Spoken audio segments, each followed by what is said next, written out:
All right, we on. We are live this evening. All right, so um, trying to see how many people we got in here. Look like it's just about you and me at this point. But Go to the Facebook. all right, checking Facebook. I gotta share the link. All right, cool. All right, so I got one person so far. I can see one person so far. Yeah, so we talking about why do some women fight other women over a man? You know, like my brother said, that's high school stuff. But then my question is, why is it that the man is not held responsible? You know, it does take two. So I'm asking, why do women feel like they got to fight the other woman and not deal with the man? They don't approach. They may fuss with the man, but it seems like they don't hold him responsible for that deal right there, because they act as if the other woman leave from wherever she is and come looking for the man. A lot of times the men go out looking for women, you know, but they don't have the guts enough to deal with the man. They go. I think it's childish, you know. When you call another woman and fussing with her over your man, but you have an unfaithful man, and you're trying to start a fight with the other woman over that. I don't get it though. I don't get it. You know, if you were enough, my thing is, if you're enough, then he won't cheat. He won't go nowhere. That's what I'm saying. But since you're not enough, he's looking for something more. You're looking for something else. Unless he got long eyes, you know, long gazing eyes. He's looking for everything everywhere. Whatever he sees, whatever moves, he's trying to nail it down. Yeah, what you say, bro? You're talking about maybe he's not enough. Could it possibly be that? Could it be that she's? But he just has an insatiable at that time. I don't know. Sometimes we have the grass is green on the other side syndrome. Or the sense that you're missing out on something that we don't enjoy what we have right in front of us sometimes. I'm just saying.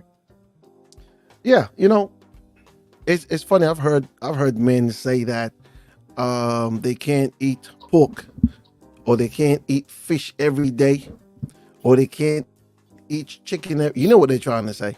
They can't be with one woman for the rest of their life, or they can't be with that one woman, dedicated to that one woman. And that's a cop out. That's like that's just an excuse to be able to roam and run around and have as many women as they want. You know, that's what I feel. You know. Oh, I've got a friend in here, Joycelyn Ryan Gerald. Good evening. Yeah. How you doing, Joycelyn? How you doing? Yeah. So that's the question, man. Why do women fight other women over a man? You know, I'm trying. I'm trying to get. You know, I want the ladies to come in. So invite your friends. Invite your lady friends in, and let me understand the mentality of a woman. Why they do that. You know, why don't you walk away from the relationship as you see that the man is unfaithful? Just walk away. Say, you know, bye. You know, I got enough. But no, they don't do that. They're gonna actually fight the other woman because they feel like they need to do that. You know, so yeah, that's our question. We could go into other stuff, you know. But if you got a comment, please, you know, send me your comment, ask a question. Let's make this a dialogue. You know, it's not just one person. Yeah, go ahead.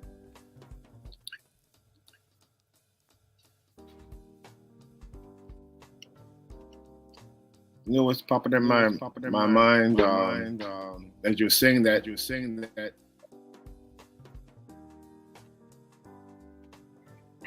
All right, before we continue, let me welcome Cat Lady. All right, to the show. We've got myself, William Ryan. We got Derek MacArthur, and Cat Lady. We are gonna be kicking this thing off tonight. So, Cat, how you doing? I'm good. How you I'm doing? good. How you doing? I'm blessed and highly favored. I'm just taking it one day at a time.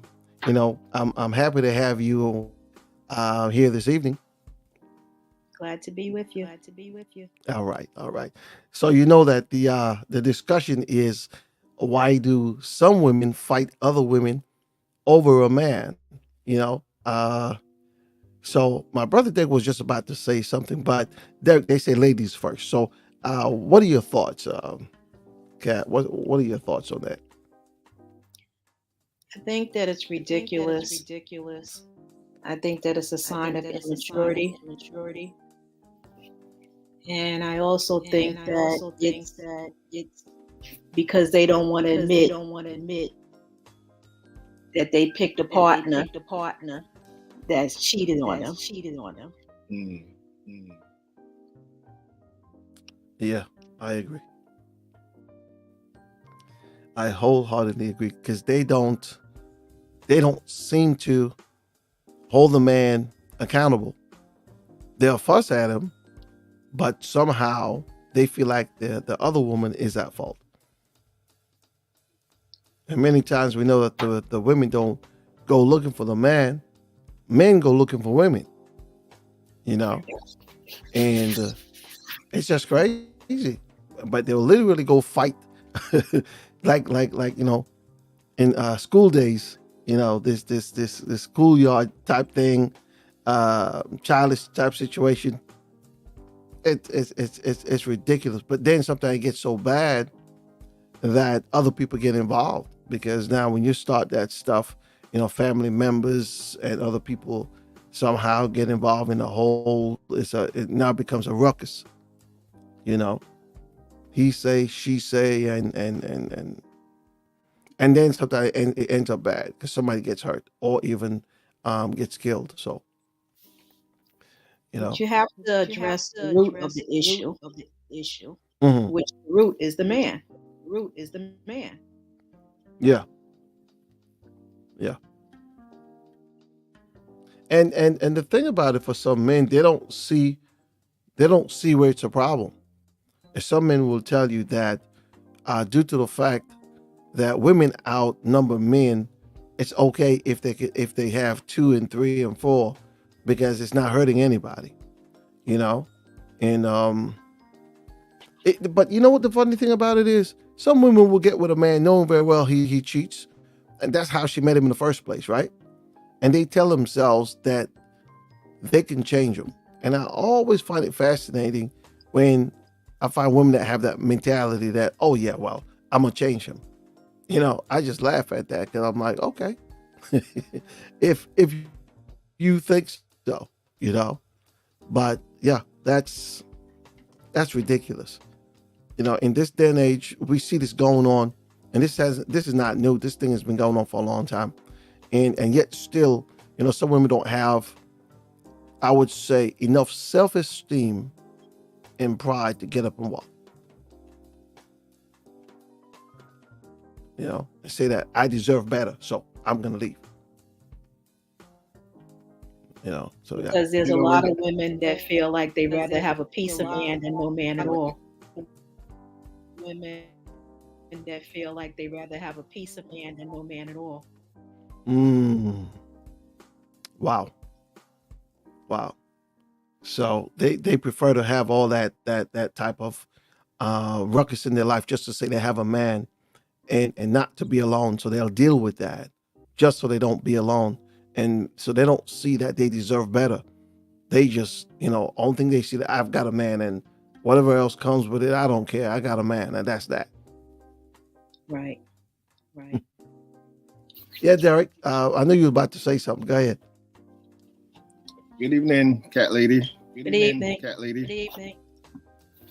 You know, You know, I'd say there's a I'd say universal issue there's a going on universal with that issue going on with area. that area. Not just Not just the women the fighting women a woman for a fighting man, but a at the woman same for a man, time, but at the same time, you got brothers, going at it you got because brothers, going at it because over a woman. over a woman. Friendships lost because of a woman, vice versa. Find each other for someone, some type of person of interest that has to do with the emotions that are involved with the person. And one of the statements you were making about why do some people allow this? Because I think one of the main reasons, because when you have your emotional attachment to a person, that's not the easiest thing, because you let your guard down. Basically, you're attached to this particular person emotionally, and that transcends to so many different levels, and not everyone is able to let that go often right away, especially if you don't have proper counsel in your life and direction in your life for your life. I always believe that there's safety in a multitude of counsel. So when we talk to others, talk to our spiritual leaders or our spiritual brothers and sisters, I believe there's safety net in that, because when we can't hear or think because of our emotion may be wrapped up in a particular person, sometimes it's good to hear the voice of reason for someone whose emotion is not attached to it, that can give us more sound advice or information on the situation. And I think a lot of times that we don't seek out this, we can fall into dangerous grounds. And I'm talking particularly those of us who are believers. There is safety in a multitude of counsel. Again, going back to the question, why do women fight other women over a man? I believe that could be a number of issues, but I see a whole lot of default. That may not be the right word. A lot of level of dysfunction. And you touched on it. We've got a comment here. Yeah, hold on, one second. We've got a comment from Antoinette, and she said, "I'd rather have a peace of mind and a piece of man. Should I self? Well, I don't understand. Should I self be true? I love me." But I think she's basically saying she'd just rather have a peace of mind than a piece of a man, and which is true, because that's really what it boils down to. Let me tell you something, man. It's no good to come home and as soon as you walk in the door, it's going to be fussing and arguing and all this stuff. I can't deal with that for the life of me. I prefer to have peace of mind. I prefer to be at peace, and that's the thing. Unfortunately, I think that because sometimes it goes right back to how we were brought up and what we see at home, what we are used to, what we're accustomed to in the home. And so, we carry on that same thing. We perpetrate that thing continues. That's what we're accustomed to. That's what we're used to. So if we don't have a dysfunctional relationship, we don't think we have a relationship at all. You see what I'm saying? And some people would prefer to be in that type of situation where they're fussing at each other because if they don't like peace. If it's too quiet, then there's going to be issues. They don't like that. They get antsy because, enough ain't going on. I don't know how you guys feel about that, but I think some people are just like that because it's just how they were brought up. And they don't know anything other than living that way. And so when they're in a relationship, they got to find something to fuss about and argue about because it's what they saw at home and what was handed down to them. What do you guys think? And the major dysfunction is that somebody's not listening to somebody. Because you got a relationship, two different individuals coming into this relationship. Both individuals have the preconceived in their mind that they're going to train the other. But the other is unknowing to this. So everyone's coming with the mindset, well, she's not where I think she should be, but I'll encourage her to be better and vice versa. You touched on the fact that sometimes a woman may think that she can train the man and vice versa. Whenever you have that, it takes to another realm because you're not raising a child. Mm-hmm. And when you think of how some women fight for their children, they fight for their husbands the same way, as if that's their child. Because they put in the time invested time in this particular individual, whether they're right or wrong, and they're going to fight for it. Again, it goes back to dysfunction in communication, because like you said, cat lady, you got to go back to the root. And if there's a situation like that going on, and let's go back to the root, which is, okay, instead of fighting the woman over your man, you need to go back to have a conversation with your man. There you go. There you go. Exactly. But I still think it really comes down to what we attract, how we were brought up, how we see life, how we view ourselves. Some people don't want anything. They'll say that they want something good, but they don't attract anything good. And so from relationship to relationship, it's the same cycle over and over. They keep attracting the same type of men into their lives and wonder why things are not going right. And for the life of me, they won't change that. But I guess because, like you said, they don't know. And so they need counsel. And some people will not seek out counsel. No, they do seek counsel, some of them. But guess what? They seek out the counsel of their girlfriends who are going through the same stuff, who don't really have anything good to tell them. See what I'm saying? And like you said, you said it right. Wise counsel. They don't seek that wise counsel. A lot of people don't really want to go to counseling and see a counselor or a psychologist or they don't want to do none of that stuff. You know what I'm saying? Now, because it's so taboo. Even if you don't want to go to see a counselor or a therapist, but have people around you that's not going to tell you what you want to hear. Because having the amen corner and saying amen to everything you say, good or bad, or true or not true, is not telling you anything. It's not helping you anything. I need that friend that's around me that if I step on toilet tissue and it's stringing from my shoe, you're going to tell me I'm walking with toilet tissue from my shoe. So I don't be walking out in public with toilet tissue hanging from my shoe. Yeah. I may not like to hear it. But you know what? You gave me a grace. You know what I mean? As opposed to, I'm gonna talk to brother Billy because Billy gonna be cheerleading in my corner. Everything, no matter what I say, he ain't gonna tell me when I'm wrong or what I need to work on me. So I need to have friends around me that's gonna tell it to me like it is, whether I want to hear it or not. That's a real friend. I don't want just the amen corner in my corner. And that's the type of friend that I am. I'm going to tell you the truth. So a lot of people won't come and ask me because they don't want to hear the truth. Yeah. They don't want to hear the truth. Yeah. And it's funny, and she's right. Most people don't really want to hear the truth. They want somebody that goes along with them, even when they're wrong. Even when they're wrong. And that's a problem right there. When people cannot take criticism, constructive criticism, when people are telling you that you're wrong and you decide, they're not on my side. Really should not be on any side. It should really be on the side of truth and trying to show them, where they're wrong and how they need to change to get better. But a lot of people don't want that. So today the term is you're judging me. Right. You're not saying what I agree with, so you're judging me. Right. Because you're holier than thou. People today don't want to grow. People don't want the truth. You see how this society is. And look, the Bible says in the last days that men will call wrong right and right wrong. We see it clearly today. The things that are wrong, they're clearly calling it right.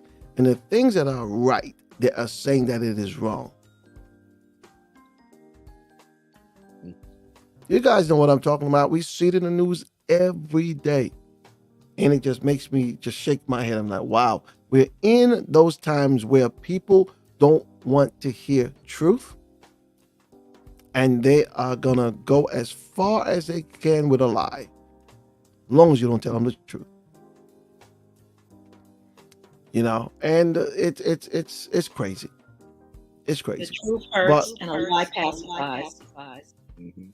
yeah, yeah, yeah. There's some people that really don't want to look at themselves. They really don't want to look at themselves and look at their flaws and look at where they're going wrong. And they don't want to change. And many people don't want to change. And the truth makes you look at yourself, and they don't want to do that. And just like you said, the lie pacifies. So yeah, they want to hear that. It makes them feel better. Even though they're fooling Right. themselves. Yeah. Hmm. And how you know people hear the truth, and you have the opportunity to accept the truth, even though you may not admit it when you hear it. You know, it's always a hindsight. The hindsight. After, okay, you done fought over this relationship, you done fought over this person, not even going to the root of the issue, you're fighting over this issue. And then at the end of the day, who looks silly? After all is said and done, and then you count the cost, and you see, you can never say that you didn't see the red flags, you didn't see the signs, Right. before you got to the place to take you out of your character. We should never let anyone take us out of our character, because that means that they have that power over us. Mm-hmm. Mm-hmm. It's crazy because a lot of times we see what we see that we know is not right, just like you said, the red flags, and we ignore the red flags. We ignore them. And I remember just recently I said something about a lady. I said I will not allow her beauty to confuse my common sense. And that's what a lot of people do. The beauty, handsomeness, whatever it is, they allow that to override their common sense. There's a problem. There are issues. And yet still you go down the road thinking, well, it's going to be all right. Like we said, I'm going to change him. Or, it's going to be okay. No, very well. Those very same things that you see now are the things that are going to create problems in your relationship later on. See, You try to, because now to please the amen corner, oh, y'all look good together. Y'all look like a great couple. Well, again, looking at looks, everything that looks good ain't good for you. So what if we look good as a couple, but at the same time, the outside may look good, but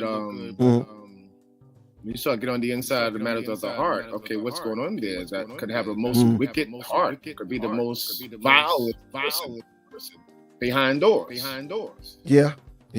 But in public, y'all look good together. Mm-hmm. But what are your motives? I don't understand why you're wearing your eyeglasses during the daytime, because you got them black eyes going on that happen in the nighttime. But y'all look good together.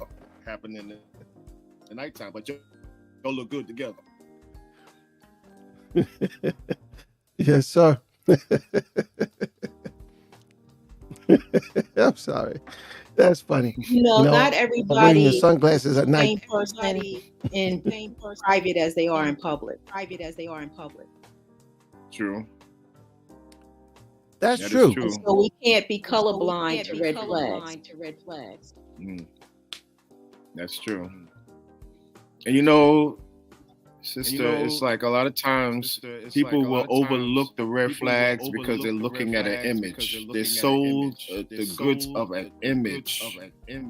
And the sad part, this is what our society has evolved to today. We're so focused on what it look like. Our appearance, it shows even on our social medias. Everything is selfies. We're glorifying self. We're making God small g of ourselves.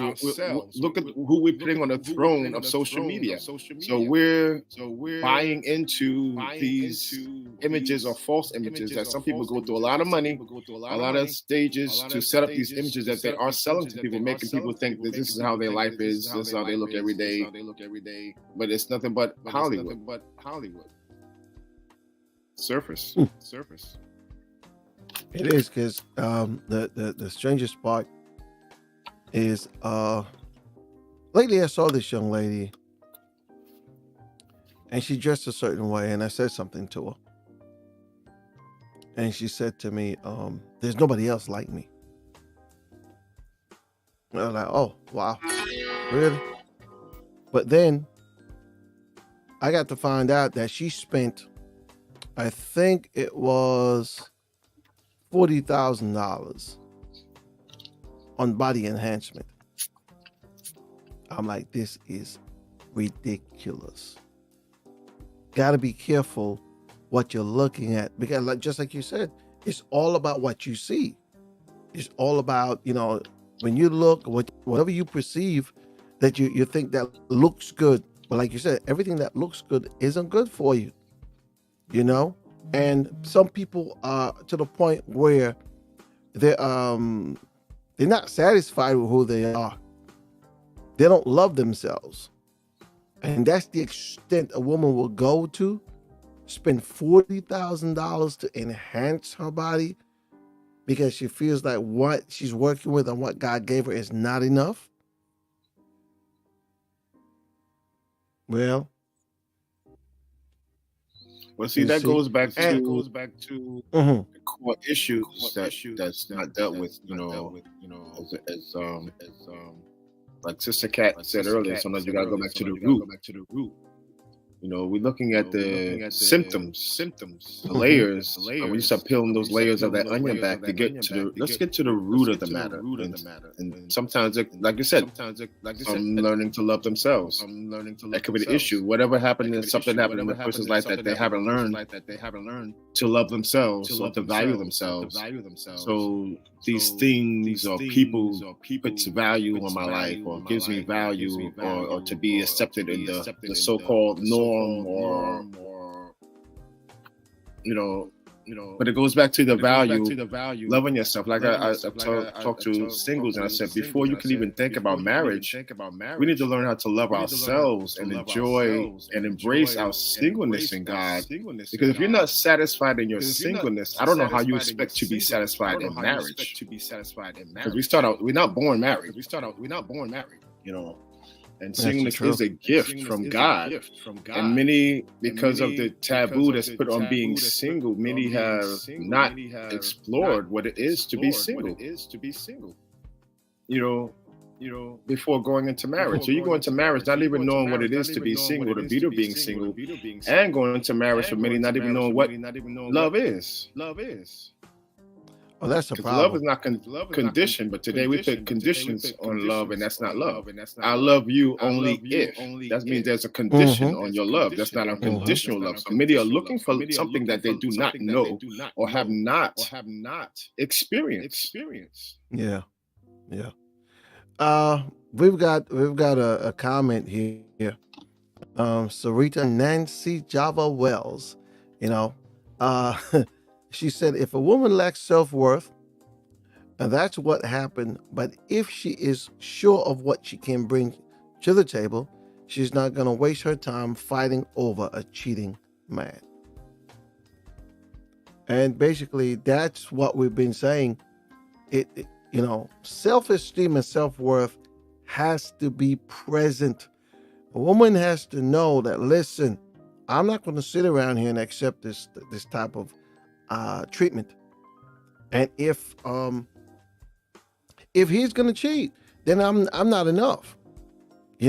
So it's time for me to go, or it's time for him to go. But you got some women that will sit around and they'll say, I've been married to this man for the last 15 years. This man has come home, given me STDs and whatever else, right?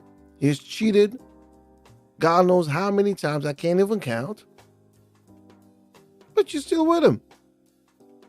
So my question is, why? Why? And some women think that they can't find anybody else.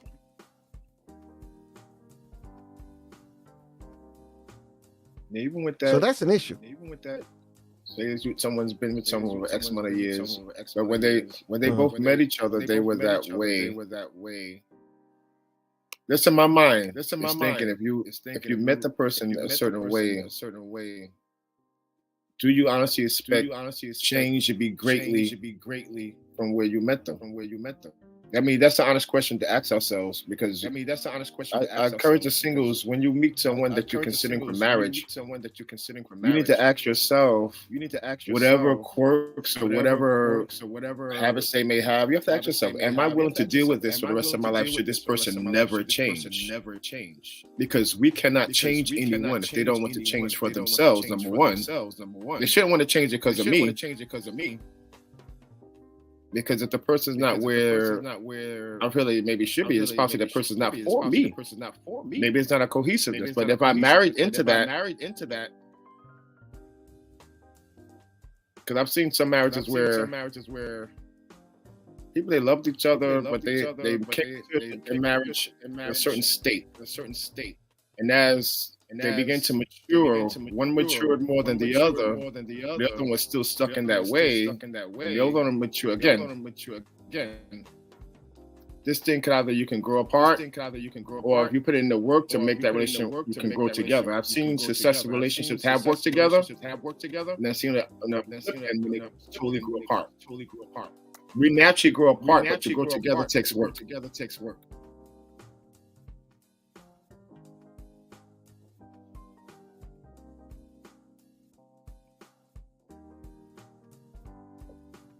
I'm not sure if you're frozen. I don't hear your audio.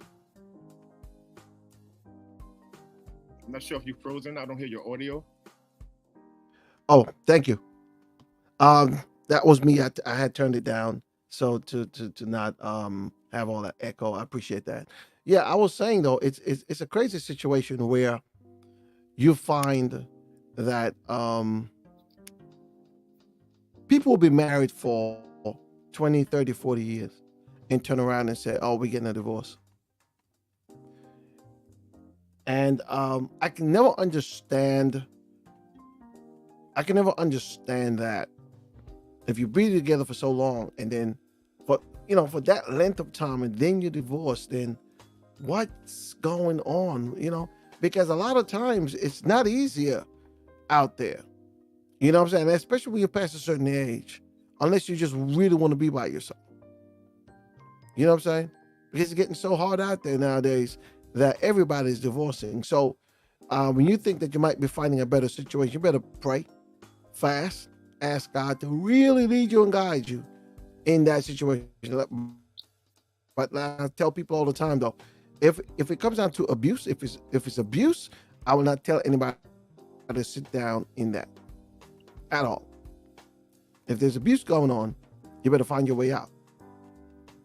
That's how I look at it.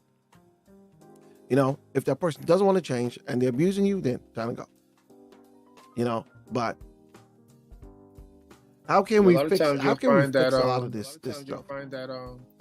You find that somebody doesn't want to agree, like how the scripture states, how can two walk together except they agree? So I believe that maybe someone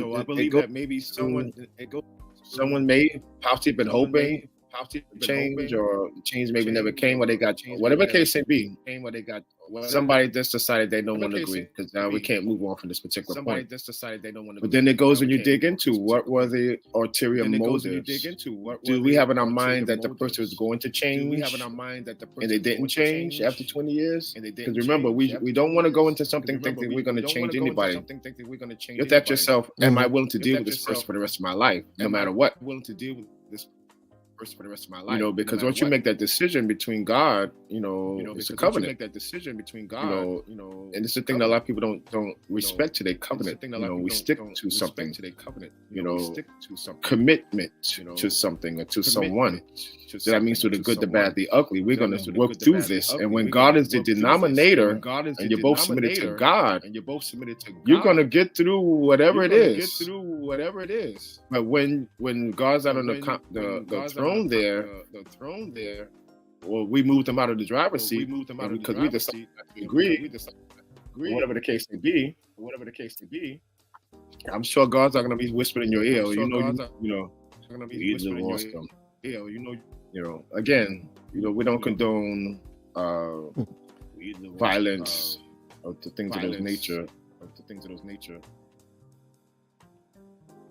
All right, let's bring up another comment here from Sarita, she says some women are not self-sufficient enough to walk away from situations like that. That's why they become accustomed to emotional abuse instead of starting over and get a life they deserve. Well said. Well said. Um, and you're right. You're right. And you see that all the time where a woman feels like she's stuck and she cannot leave. And that's a bad way to be.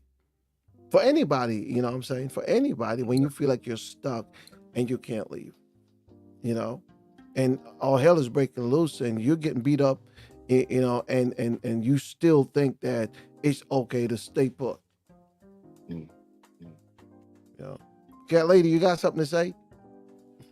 Yeah, I can speak from the aspect of actually being in an abusive relationship, an abusive marriage. And Right. it's not as easy when you're in it as people seem to think from the outside. I mean, nowadays you have a lot more options where you can get help. But back when I was going through, I mean, because like now, even now, when I go to the doctor, they'll ask me, what is your home life like? Are you facing any type of neglect or abuse? They weren't asking me that back then when I was going through it. And the person that I was married to at the time, like I said, people are different in public than they are in private. Publicly, True. this person was a great man. People loved and respected him. He was always helping people and giving to others. But privately, it was a whole different story. And the church that I was at that time, some of the leaders chose to believe him and not me. So I didn't get the help that I needed. But because God is who He is, He led me through the process of how to get out of that abusive relationship.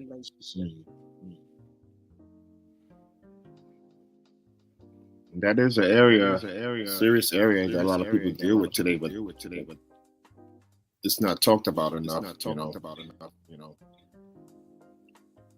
And the issues, because of people's positions and so forth, like you stated,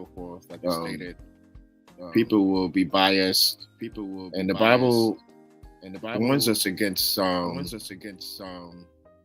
impartiality, because God is not impartial to anyone.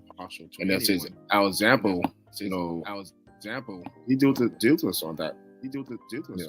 Because it's someone's position, whatever, we're not going to deal with it justly because it's them or because it's the person A or person B. No, they got to be dealt with like everyone else. Wrong is a wrong.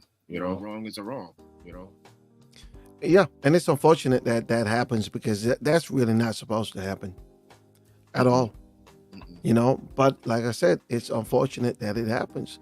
Somehow people are biased, and like you said, sometimes position. And people look up to other people and they have certain positions. They could never do any wrong. No wrong. And even if the spouse is crying out and letting you know, I'm going through this, they turn a blind eye and look the other way because they don't want to hear it. They don't think that person is doing anything. Matter of fact, they blame the other one. They blame the spouse that's crying out. That's what this society is like, unfortunately. And we see it every day. To the point where sometimes some people end up committing violence or killing the other person. Then when you get to find out, they were being abused and they couldn't take it anymore. But nobody was listening. And that is why I said in the earlies, and I heard what Cat Lady said, it's not easy when you're in it. From the outside, we all can speak. But when you're in it, it's a different ball game altogether. My grandmother used to say, only who feels it knows it. And so, yeah. But that and then person today has we got to. up. And then today we got up. We Go got a ahead. lot of brothers that are being abused in their relationships, Mm-hmm. but they don't come forward because of fear of what have you. Number one, people don't believe them. Right. When they went to the law, go to the law. Even though it's more to protect men and women, but the law doesn't take a male as serious as it would a woman when they come to them that woman is abusing him, and et cetera, et cetera. But this happens a lot. Yeah, it's like a man. It's like a man claiming that he's being raped by a woman. They're gonna laugh at him. They'll be like, "Really? Mm-hmm. Yeah, for real? Yeah." They don't take it seriously. They don't think it's true. You see? So there's so many things going on in this world that we don't pay close attention to that we're supposed to.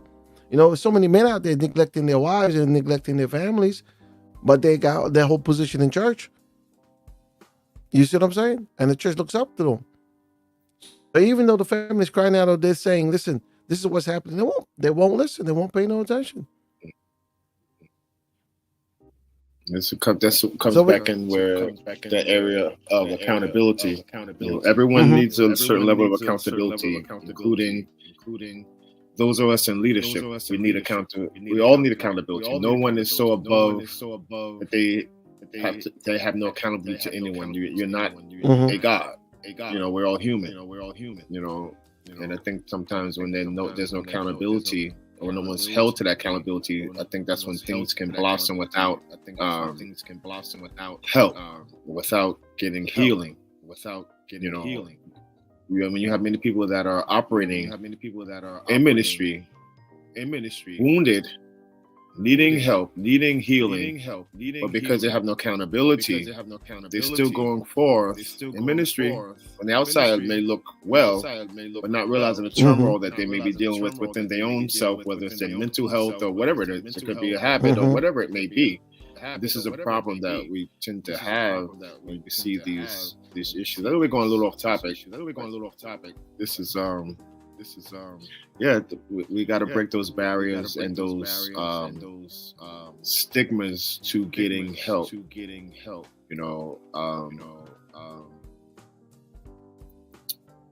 I went to a book signing. It was last week. With Courtney B. Vance. He wrote a book called The Invisible Ache.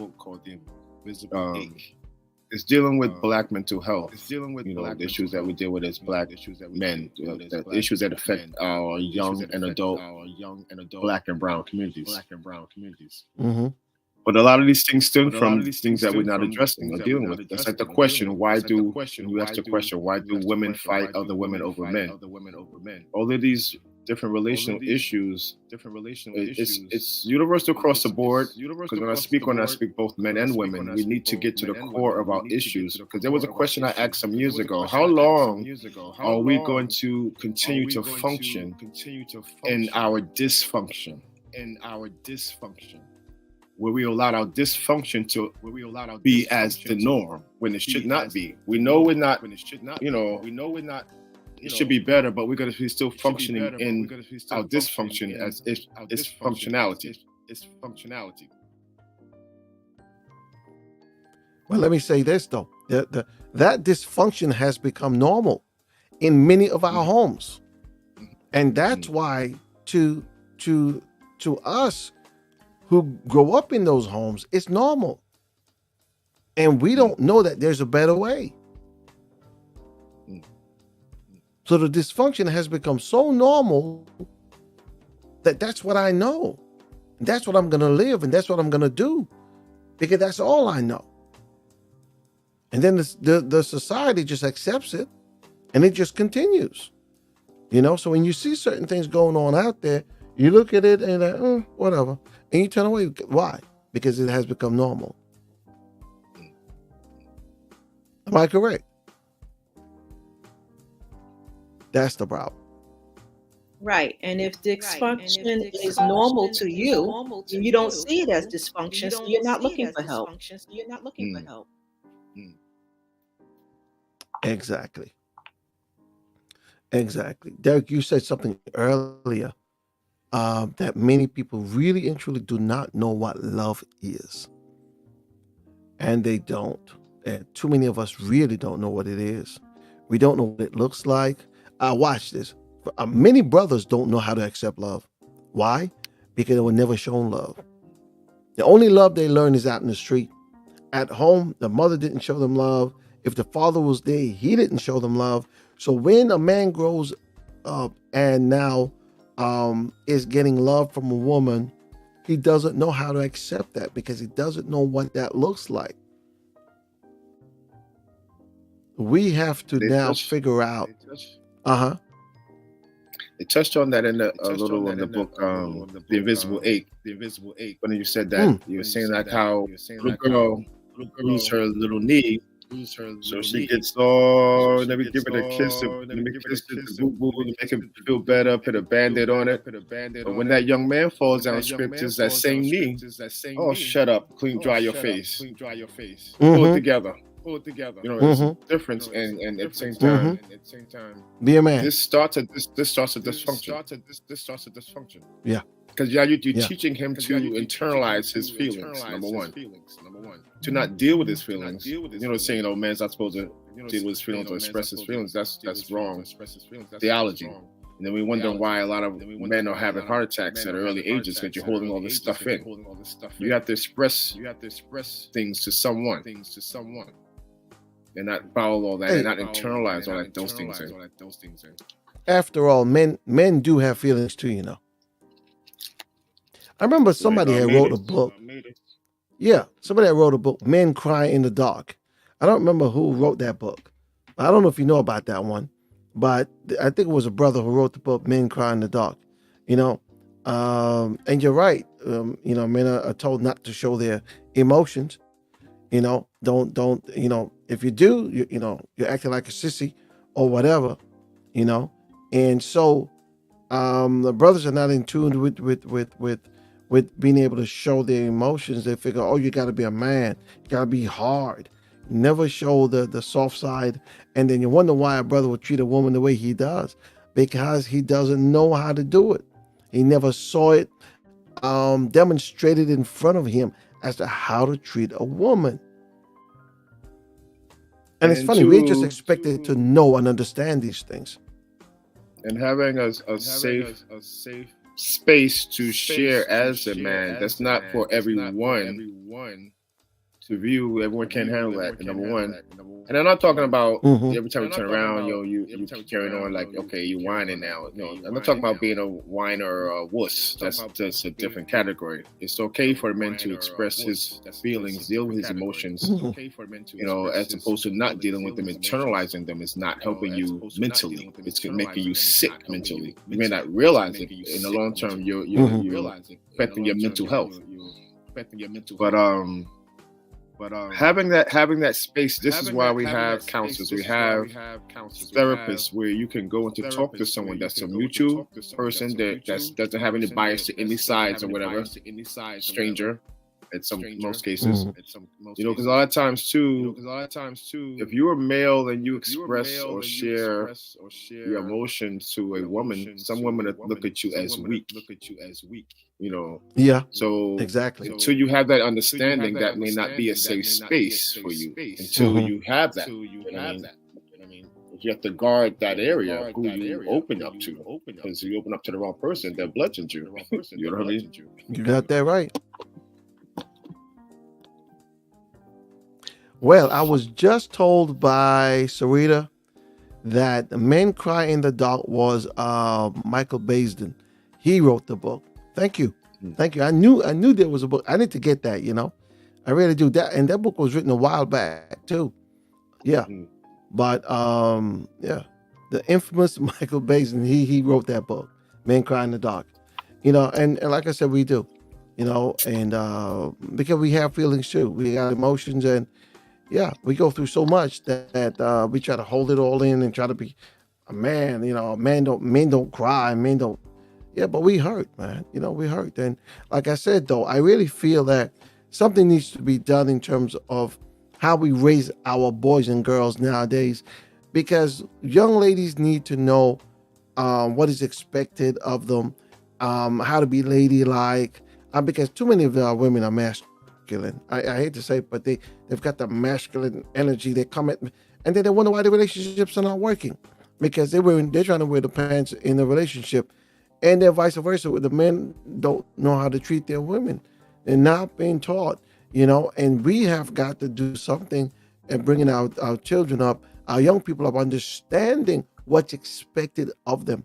The man, what's expected of him concerning his family and his wife, and the woman, what's expected of her concerning her family and her husband, and put everything back in the place that it's supposed to be so that things will work right.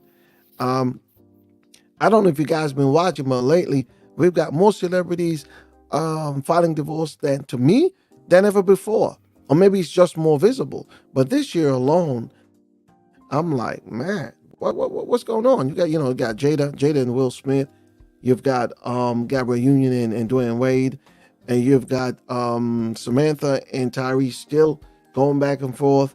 And you've got I think that young lady, she was on The Real. It's just, and just in our community alone, there's quite a few. There's Jenny Mai and Jeezy. The list goes on. There's definitely a disconnect. And again, like we touched on last week. When you have people in a holy institution, holy matrimony. So again, we're looking at the quote unquote A-list people in Hollywood. So I'm not saying everyone in Hollywood is not living holy, but when you have a holy institution and try to apply it to an unholy lifestyle, it's but so much you can expect. I mean, people it seems like they change husbands and wives, like they change dates, because they don't date for marriage. They date to be dating the world. I'm talking about the worldly experience. As Christians, under Christian Judeo teachings and practices, marriage for us is not just to occupy time. Let's have somebody under your arm. It's because you're seeking a mate. You're seeking God for a mate. Is the reason you're dating, to get to know if this person fits the bill. But our world teaches us just, to have somebody in your life, as opposed to not being single. And again, that's still toying with the holy institution. There's a reason behind what he's giving that, for the Christian. If you're seeking that partner to journey with you through this life, on this side of life, we're kingdom building, kingdom citizens, the kingdom that's to come here, and then hereafter. This is what we're working towards. When our vision is not kingdom minded, but yet we want to take kingdom things with an unkingdom mindset is the equation for this. Because let me jump in here and say this though. You have a lot of people that go to church. They're not saved. They don't know the Lord, but they go to church. And it's funny how I was talking to somebody and they go to church and they feel like it's okay to have a girlfriend and be sleeping with them. You see what I'm saying? It's okay. And I'm like, no, it's not. Because the word of God says, it talks about fornication, talks about adultery and things like that. And so we're getting so caught up in this trend. And I think that's what it is for a lot of marriages. Is people want to have sex so badly that they're going to go ahead and get married because, they want to be with this person, but then it don't work out. Then again, too, you have to question what kind of counseling they got. Premarital counseling. What type of premarital counseling did they really get before they got married?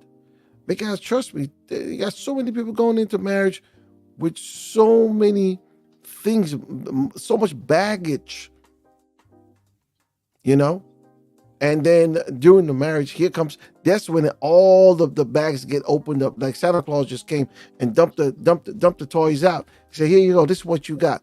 And then now all hell is breaking loose. You see what I'm saying? It's like they didn't see it before. Yeah. But now the bag just got turned over, he just here we go. Everything come out. And they're like, huh? I didn't know that before. And sometimes they see the stuff, but they ignore it anyway. Like as we were saying, they ignore it, and then, hey, You know, it's sad, man. somehow effort has to be made, and we have to realize that, just like you said, marriage is a holy institution, and we have to go about it the way that God requires, and we're not doing that. And that's why we and everybody in church don't suit everybody in church. If you get my drift, every woman in church don't suit every man in church that's looking for a wife, and vice versa. Hey, And they're saying. so like I said, you got to pray, you got to fast, you got to really seek God. You really have to know what you want. To me, like I said, I think it was last week. I said I'm looking for a Proverbs 31 woman. And trying to get myself in a place where I'll be the right man for her. Because we got to work on ourselves too now. We can't blame the women for everything. A lot of stuff going on, which is our fault. Because we're supposed to be providing for them and stuff like that. And we know how women get. There's a saying.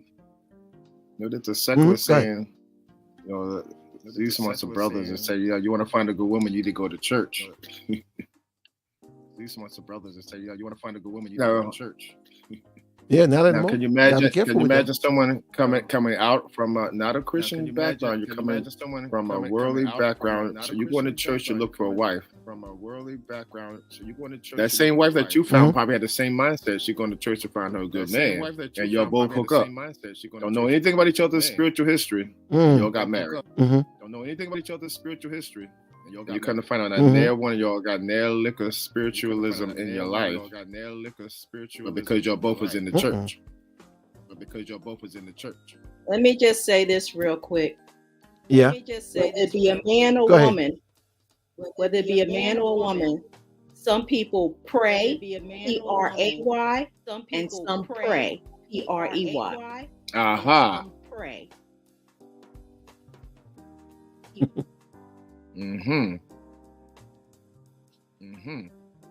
That's real. Yes, it is. That's real. She's right. Yes, it is. Yes, it is. She's right. Yeah. Because some people have no good intention. They literally don't have any good intention. And they will see your daughter looking sweet, looking pretty, whatever, and they will prey on her because they want to be the one to destroy her life.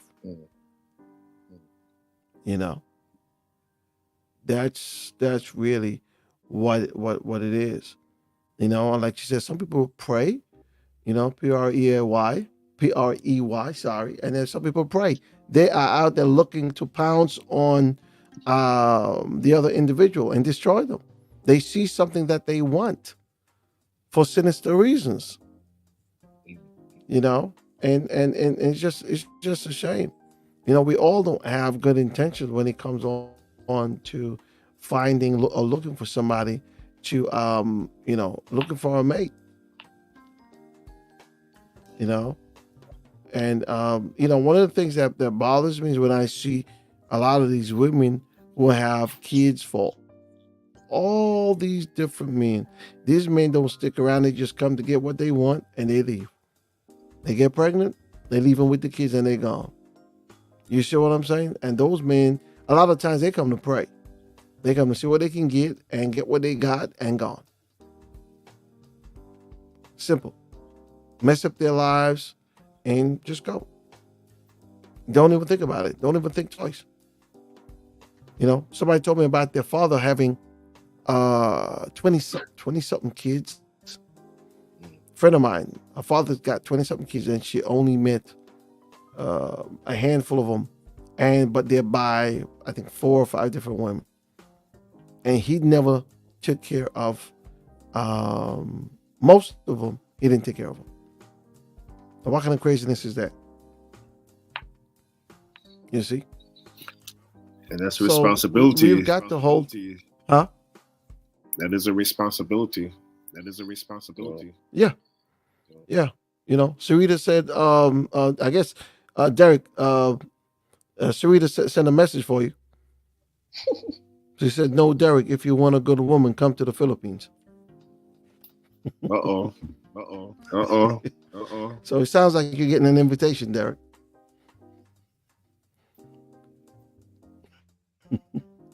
Well, they better know Jesus. But on a serious, Jesus got to be on the throne of their heart. Amen. Amen. He's on the throne of the heart. Amen. And I don't know because Mhm. it's too short on this side here. Yeah, man, it's getting crazy. I don't know if you guys see what I see, but to me, it's getting crazy. It's getting worse.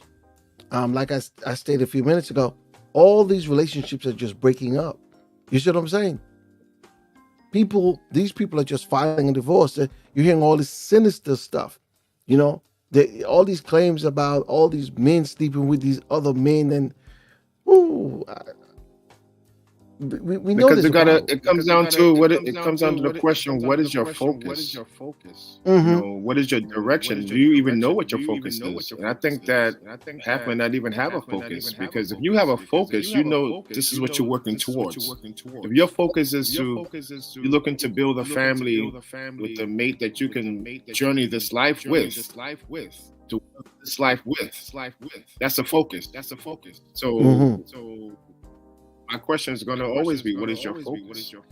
Right. And before what is your focus, I need to know who are you. If you don't know who you are as a single person, you have no business with marriage on your mind. I'm sorry. You got that right. It's not going to work. Also, if you're not happy, and here's another thing though. Go ahead. If you're not happy with yourself alone, how are you going to be happy with somebody else? Right. And that's a great point, because a lot of times people aren't happy with themselves, but they think that marriage can make them happy. That's a recipe for trouble. Yeah. Because somehow people are convinced that what I need is completion. They think that the other person is going to complete them, and then they're going to be happy. But they don't consider being complete in and of themselves first. You see what I'm saying?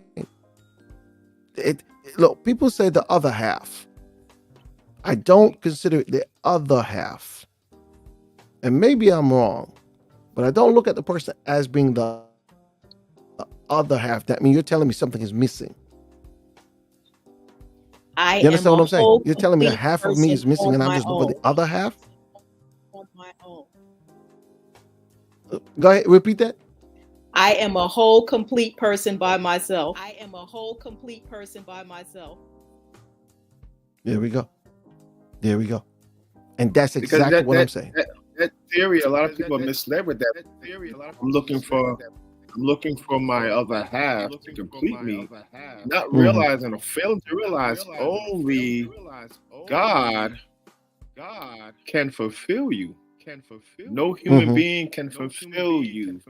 And when we look for someone, we feel that we're not, that means number one, we're sitting, we're not whole. But I want somebody in my life to make me whole.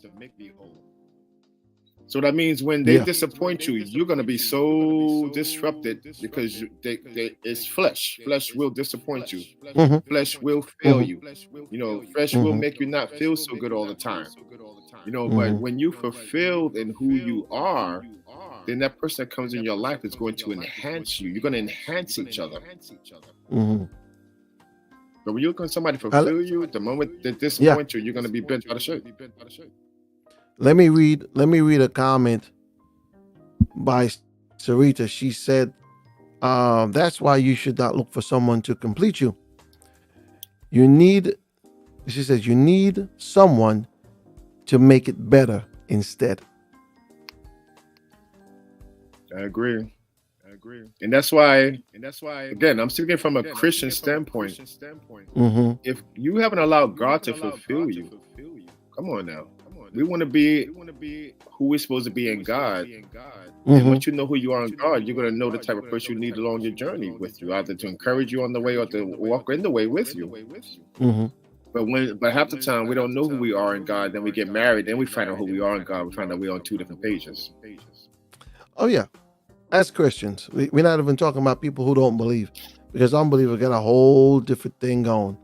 You know, they don't, they don't believe in God, so they're looking at life in a whole different way.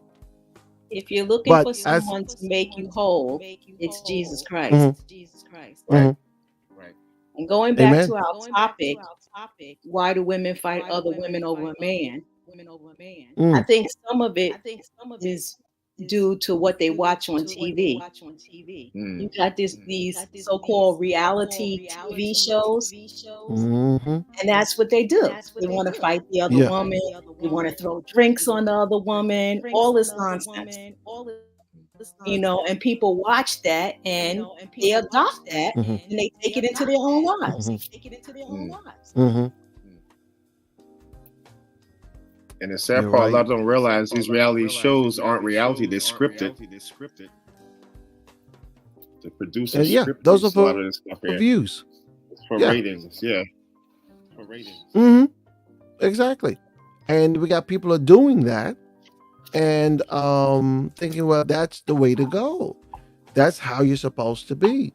And you put yourself out there, and then your life, other people who see you, they're looking at you like, really?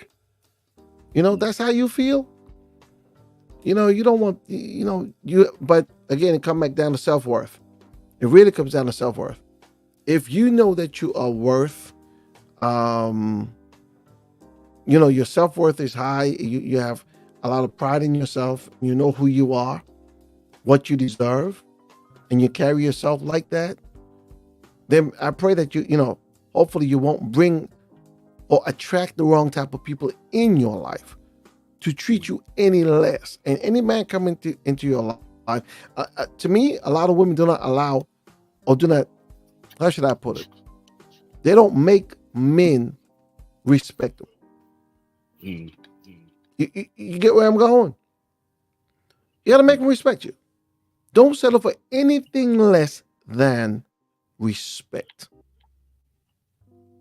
If you keep your head up high and you make them respect you, then but some women accept whatever comes, and then then they cry later.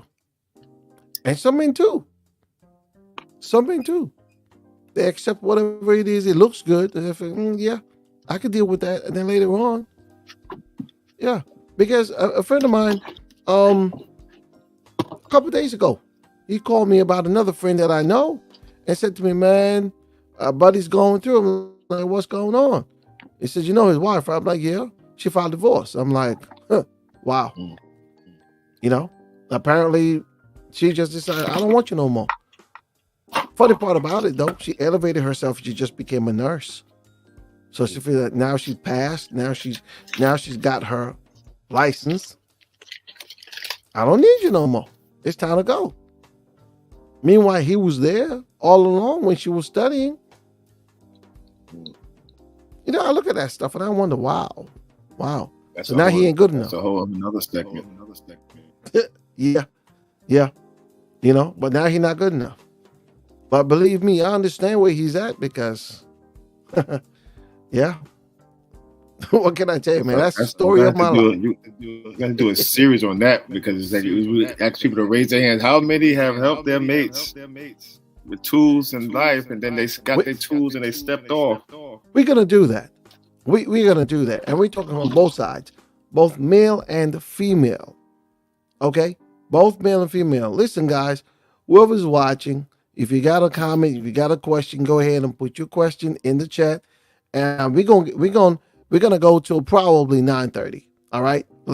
Last week we went to 10 o'clock. It was so good. We went to 10, but we're gonna try to cut it off at 9:30. You got a comment, you've got a question, put it in the chat, and let's talk about it. Okay. So yeah, but you're right, man. We got to talk about that, because I've seen it happen too many times, where one person will help the other person get to where they want to be, and then the other person will say, "Oh, bye. I don't need you no more." So it seems like the only thing they wanted to do was to use them, was to get from point A to point B, and now you're not good enough no more. I'm gone. I think even in that, it had to be signs. It had to be red flags.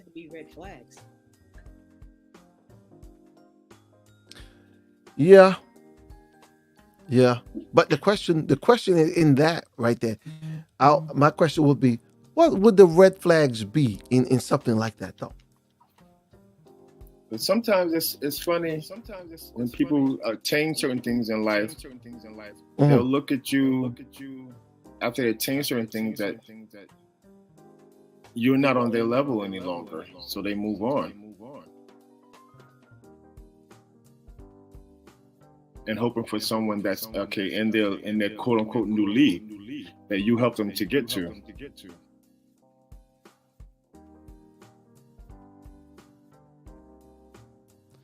And that's some crazy stuff. But here's this though. There's one thing I've learned. I've learned that if a person constantly talks about divorce, watch out. If every time there's an argument, if every time there's a disagreement, and they threaten you with divorce, you better watch out. It's That means coming. they're already looking for an out. Oh yeah, absolutely. Yeah. They're just trying to find the right way.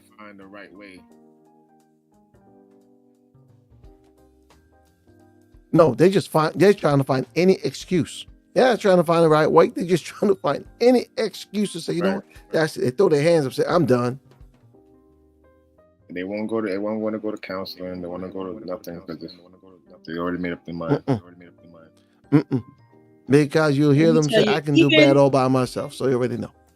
even if a person agrees to go to counseling, if their Mhm. mind and heart is not right, counseling is not going to help.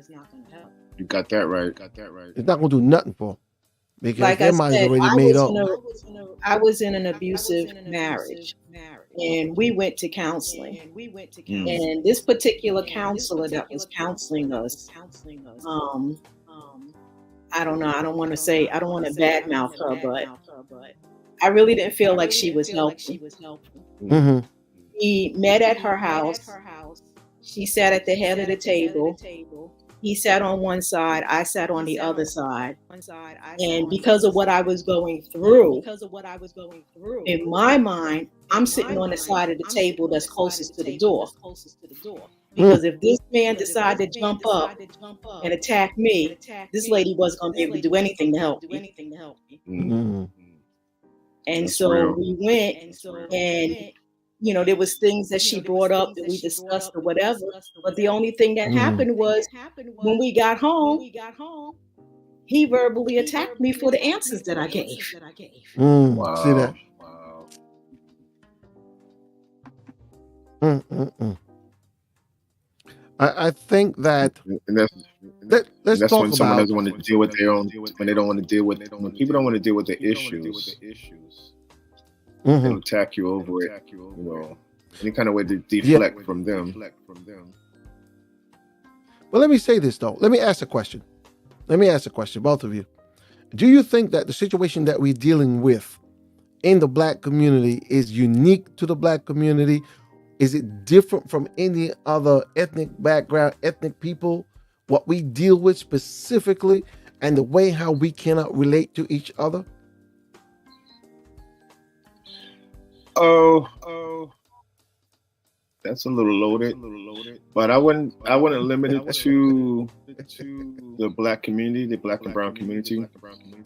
I would more limit it to a lot of the what we're so.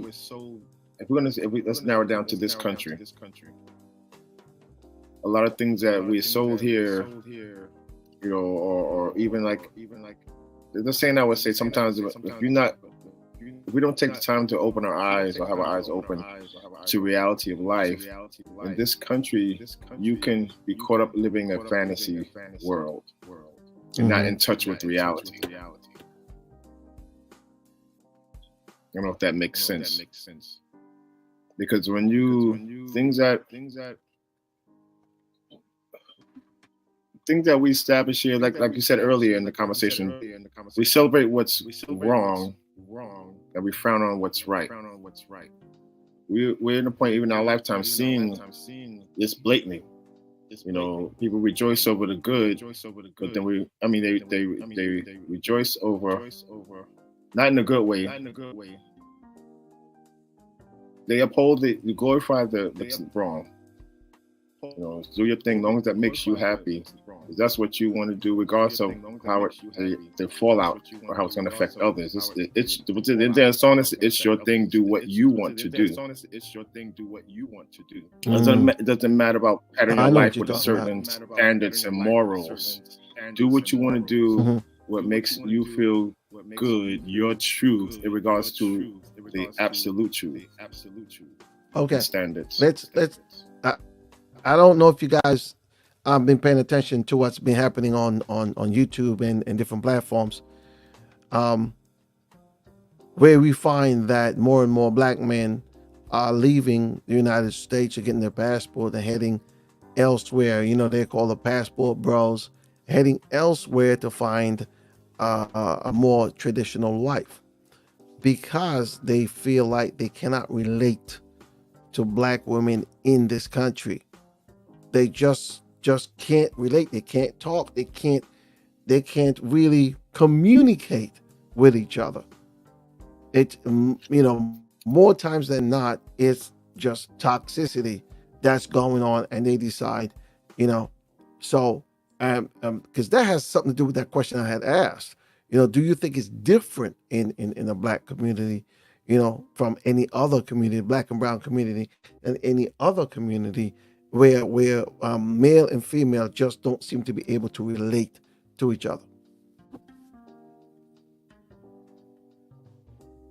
So I don't know if you guys have seen that, but black men are just like, okay, we're not dealing with this stuff no more. We out. Well, where they going? I want to know.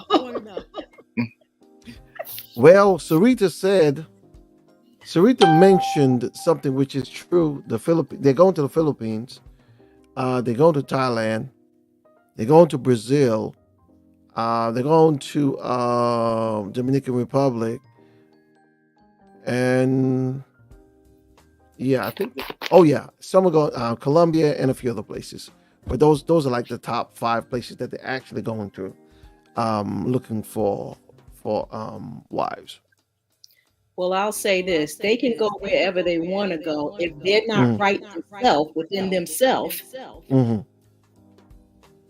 it doesn't really matter. True. You gotta get yourself right first.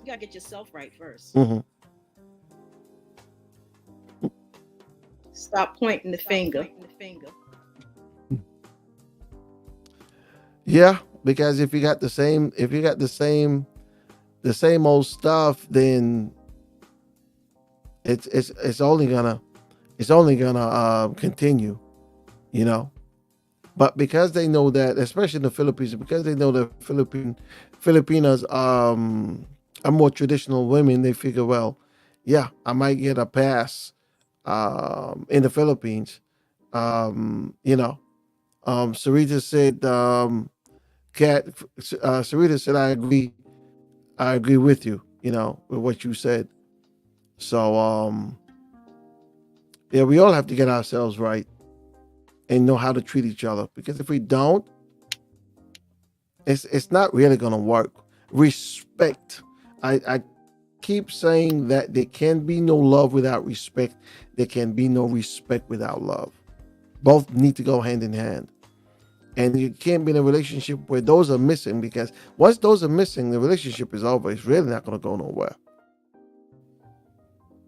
And then too, we see that played out often. We see it played out often where, using for example, say you see a sister, she's got it together, she's God is first in her life. She loves God. She can go out for this mate. She happened to marry this particular person who she's whole in God, but he's not quite whole. But he got a whole woman, a good woman. But meanwhile, this woman got to take care of this half whole man. It's like you asking her to take care of a child, basically. It's like you're supposed to be the husband, finding the house together. But some people look at it like, well, this is my ride or die. She with me. She got my back. Yeah. So you can do all that you do, as Sister Cat said. We gotta get ourselves together first. We can't expect everybody else to be together, and we're not together. That's gonna sink the ship. That's the truth. And it's but so much you can Sarita expect that woman to. I'm saying it's but so much you can expect that one woman second. to. We got another comment. Sarita says, "Stop the blame game. Work on yourself instead." Let me just say this though. Anybody want to support the platform, support the channel, and you can send us a super chat. With that, your comment will go to the top of the list, and we'll put it out. Okay, so I want you to know that this is member supported. So go ahead and financially support this platform so we can continue to do what we do. All right, we want to grow this thing. Derek, continue. I don't want you to miss your point. What you were saying. But it goes back to when we start breaking it down. As a male, how long do you expect this woman to cover you when you're supposed to be her covering? I'm just using that as an example. I mean, it goes both ways, male and female. But we touch a lot with the brothers.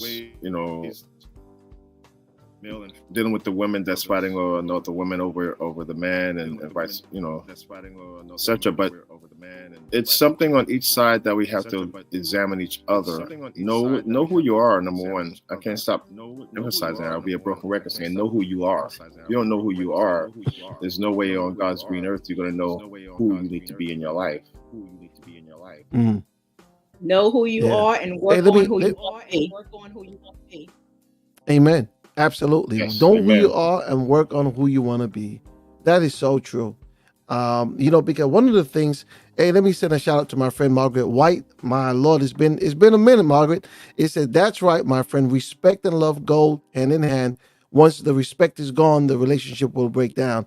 Let me say this. I think what we have missing, like I was trying to say earlier, I think honestly, we have to start really instilling those values in our children. We really have to systematically set them up for their future in terms of relationship. The boys need to learn, honestly, sit them down, even if it's a class, and the girls, sit them down and teach them there's certain principles, there's certain things you need to know. Ladies, you need to learn how to take care of yourself. Hygiene, you need to learn how to cook, you need to learn how to wash, you need to learn how to do all this stuff. Not for anybody else, but just for yourself alone. You need to know that just in case, if later on in life you get married, you got those skills. Gentlemen, you have to learn how to take care of your wife. You have to learn how to save. You have to learn how to work. You have to have ambition. You have to have a plan for your marriage, for your family. It cannot be just, oh, I like her. Oh, I love her. I want to marry her. What are your plans? Do you have plans for the marriage? How do you propose to live? How are you going to take care of them financially? What are your plans?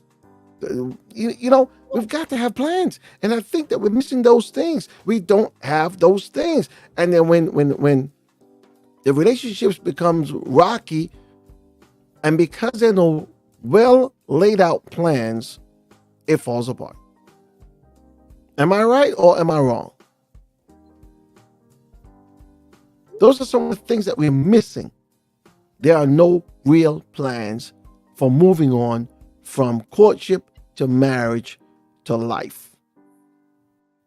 Now, number one, we got to put Christ first. That is number one. Wives have to should respect their husbands, submit to their husbands, and husbands need to love their wives and treat their wives like how Christ loved the church. Meaning you have to be, how should I put it? You have to compromise. You have to go all out to make this thing work. But people today see marriage as divorce as a quick fix. So it's like, oh, you know what? I get the next one. Next. They just divorced. Next.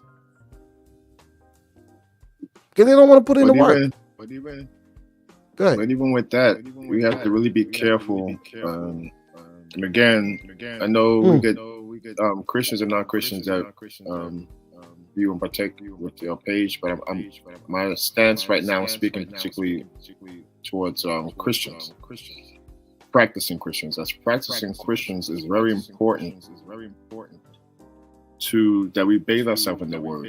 You know, daily is what helps to transform our mind from worldly thinking to more of a kingdom thinking. And the point that you're making there, it's so important because I believe it's going to be a rude awakening on the day of judgment. That many, like you said, divorce seems like the quick out. You know, but sometimes you may not be free. You may be divorced to someone, but you don't even have grounds in terms of godly standards to divorce, and then there you go remarry. What the Bible says, when you put the wife away or the husband away unjustly, you know, you cause that person or the individual that go with that person to commit adultery. I mean, when you start digging into things that we take so lightly and we think that we're going to get a pass, sin is sin. Know why you do what you do and what you do, and whose you are. Yeah. Margaret was saying that God is the foundation of our lives, and He should be the foundation of our lives. We say it, but then reality shows us that God is not the foundation of our lives, because we do whatever we want to do. We treat each other the way we want to treat each other, regardless of what the Word of God says. You know, Sarita says the same thing. You know, but she said if God is in the center of the relationship, divorce is not an option.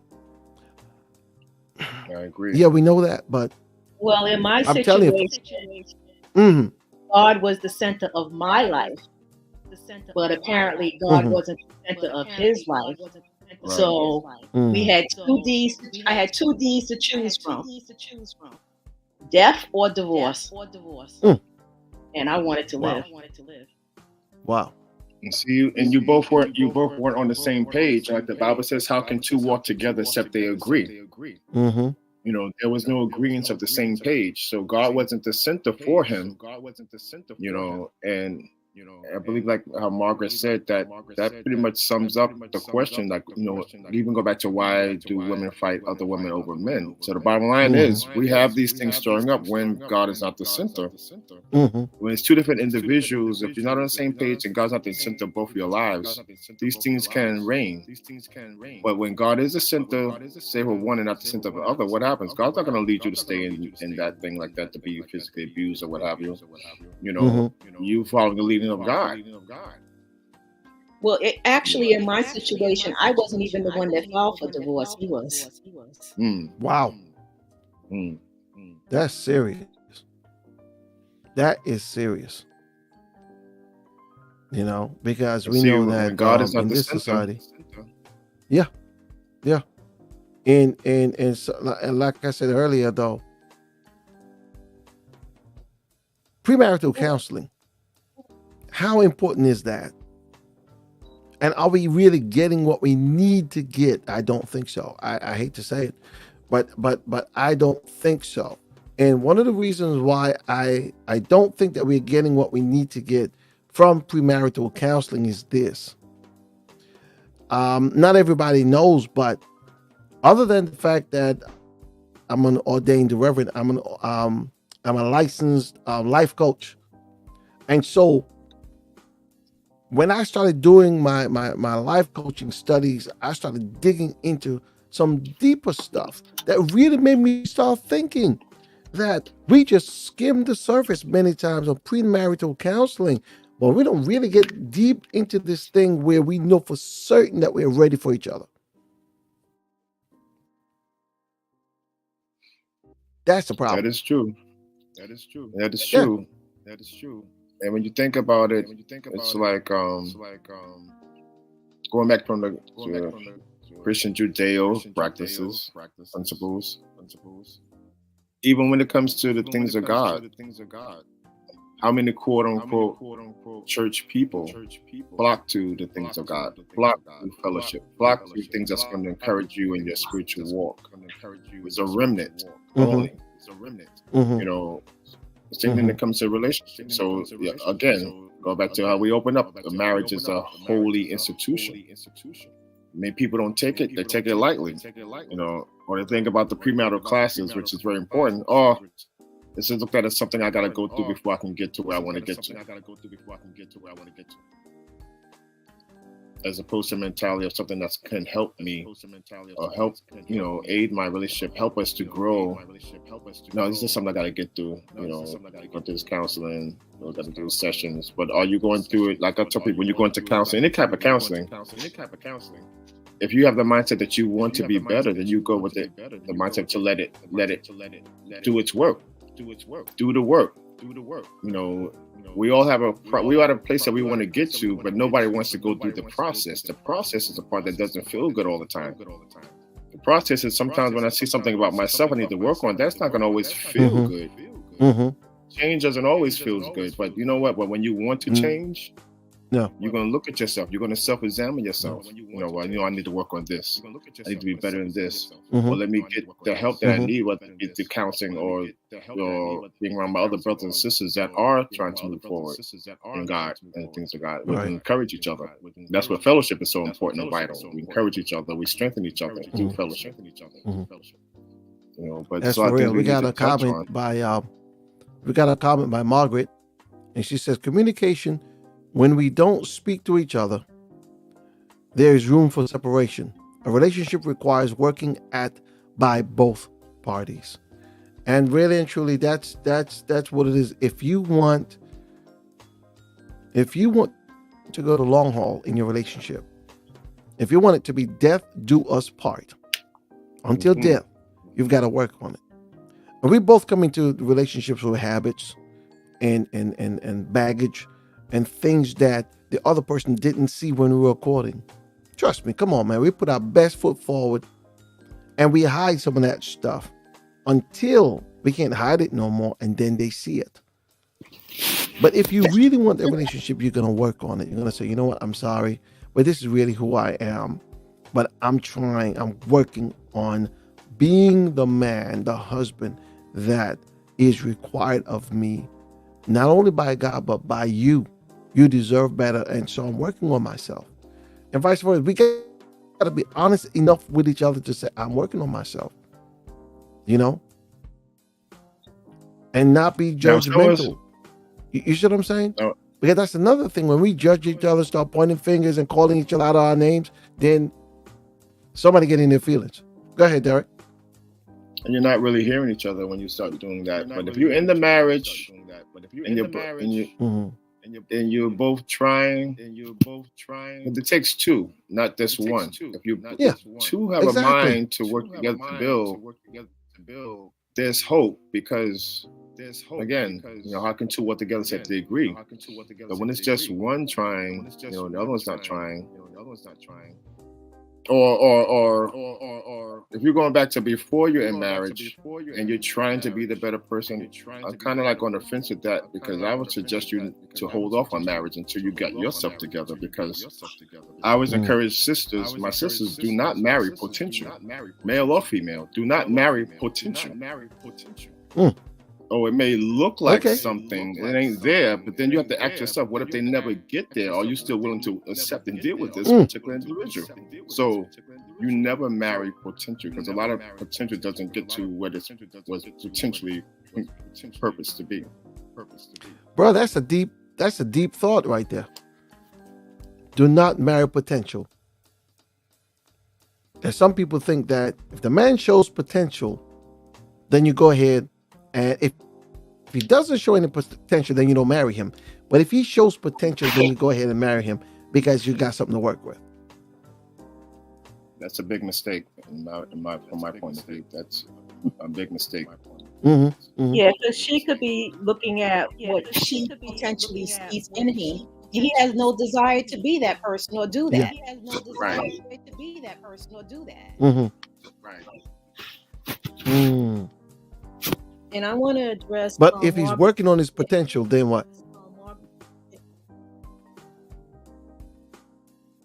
I'm sorry, say that again. Go ahead, Kat. What'd you say? Sorry, say that again. No, I was saying if he's working on his potential, then what?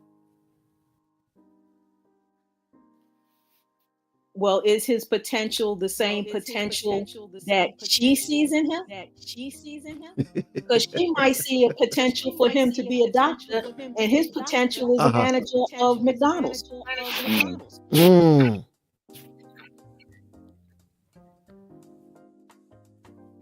Okay. And it goes back to a statement I made earlier. So do not marry potential. So if he's Right. working on his potential, then okay. Mhm.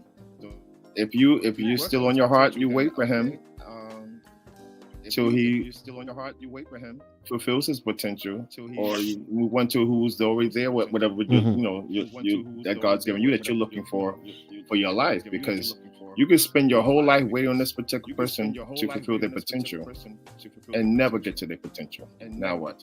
Because we True. all have potential to True. be anything. We could be the best person. That's We true. could all have potential to be a mass murderer. Mm-hmm. That's So am true. I gonna And they never wait? fulfill their potential, and then So we got somebody, we met them, you got a cheating spirit about you playing the field. So am I supposed to wait until you get that out of your system? Mm. Let me just sit here and twiddle my thumbs until you get that cheating spirit out of you. Because I believe God. Yeah, that's some crazy stuff though, for real. Some people don't want to grow up, especially men. Some men don't want to grow up. They don't want to You see grow what I'm up. They saying? Toys R Us kids. Yeah, that crossed my mind too. That crossed my mind too. I heard it at the same time. I don't want to grow up. I'm a Toys R Us kid. They just want to play with the toys all the days of their lives and never grow up, like Peter Pan, you know. And then when they get into a relationship with a woman, she all hell breaks loose because he's still a child. He's still a child and doesn't know what it takes to be a man. I honestly feel like, not just saying this, but I think that efforts really need to be made to do something about teaching our young women and our young men what it means to be an adult and what is required of us to have successful relationships and marriages. I don't know where it's going to start, but I really feel that we need to start doing that. We need to start working on that. It's just like with the Jewish community or other communities that have bar mitzvahs and stuff, where they try to teach them from young. You know, they tell them, well, you're an adult at 15 or whatever it is. But they give them certain tools to go about becoming an adult. They teach them about finances. They teach them about saving. They teach them about investing, and all this other stuff. You see what I'm saying? We need certain things in our lives. Remember a time when you would have what they call it, when you go out and you go with somebody else who's a professional, like a plumber, like a mechanic, and you learn your trade. In high school, they're not giving them enough to be out in the world and to do well. The young men, you see what I'm saying? You need to learn a trade. You need to learn how to be an electrician. You need to learn something that is going to take you from where you are to where you need to be. So there's got to be something where we start looking at these things again and saying we have to equip our young men to be good fathers and husbands. We got to try something, give them what they need to be able to make it in life. And the If tools not, then are there. And the tools are there. But sadly, a good majority leaves the teaching and training to the school system, which a lot of that is not the job of the school system. Because I think the first education begins at home, where we teach and instill the values and pass things down to our children. Mm-hmm. And in a lot of areas that, you know, I mean, we can say point fingers back and forth. At the end of the day, it's what are we doing with the tools that we have before us? Some of us get it early on, some of us don't, some of us get it later on. But like you said, these are vital conversations that we need to start having within our homes, within our children, within our families, discussing these things, discussing how to build wealth. That's one of the things that many of us growing up in the city particularly are not taught. You know, in terms of being responsible with our finances, in terms of investing our money, making the money work for you as opposed to you working for the money, building wealth for yourself, building wealth for your children. If the Bible says for your children's children. Right. And many of us don't have that teaching. Yeah. And the way our society today, it doesn't promote that. So it's something that if you're one that has to go with the longs with the mainstream and what's normal, you're not going to get it. Because it's not going to make the way. That doesn't open a path for that. You have to build these foundational things from within our homes. Determine we're going to put the foundation on our children. It's not easy because we have so much to contend with the secular things that they're putting on our children. If we don't give our children a good foundation when they go to college, they come back believing that the Bible is irrelevant and that it's ancient, antiquated, no use for today. But if they have that foundation in them, they'll have something to think about to carry them through that. And these are the same things, tools we build our children, like I said, teaching them, they're coming up, the importance of getting a skill, a trade, education, think of your future, what you want to build for yourself, Yeah. When you put more value on your life and on your future, I believe that you have a better outcome.